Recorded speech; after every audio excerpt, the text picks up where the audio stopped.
मन्नत हुई इबादत के साथ साथ दुआ के खिलाफ। दुआ को दी वार्निंग। जहां एक तरफ इबादत कर चुकी है डिसाइड घर छोड़कर जाने के लिए, और सुभान इबादत से कहता है कि ज्यादा तमाशा मत बनाओ, घर का माहौल ठीक नहीं है। और सुभान कहता है कि घर से बाहर जाना तुम्हारे लिए सेफ नहीं, कुछ भी बुरा हो सकता है तुम्हारे साथ। जिस पर इबादत कहती है कि जितना बुरा तुमने मेरे साथ किया है उससे बुरा तो नहीं हो सकता, और मैं घर छोड़कर जाऊंगी। और इबादत हो चुकी है बहुत स्ट्रॉन्ग और सुभान को सुनाती है खूब खरी खोटी।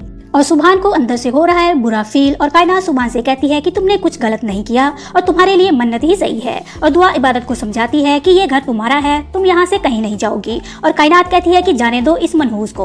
और दुआ कहती है कि अगर तुम मेरी और मेरी बेटियों के बीच आई तो मैं तुम्हें धक्के मारकर घर से निकाल दूंगी। जिस पर मन्नत आकर कहती है कि फूफी जान क्यों जाएंगी अम्मी, बल्कि इबादत का इस घर से चले जाना ही अच्छा है। जिस पर दुआ को आता है मन्नत पर गुस्सा और कहती है कि बेहया, अगर मुझे पता होता कि मैं अपने कोख से एक नागिन को जन्म दे रही हूँ तो तुम्हारे पैदा होने की कभी खुशी नहीं मनाती। और मन्नत देती है धक्का इबादत को, और दुआ लगाती है मन्नत को एक जोरदार थप्पड़। और दुआ मन्नत से कहती है कि इबादत मेरी बेटी है और मेरे जैसी ही स्ट्रॉन्ग है, और तुम्हारी जैसी औलाद से अच्छा तो औरत बांझ हो जाए।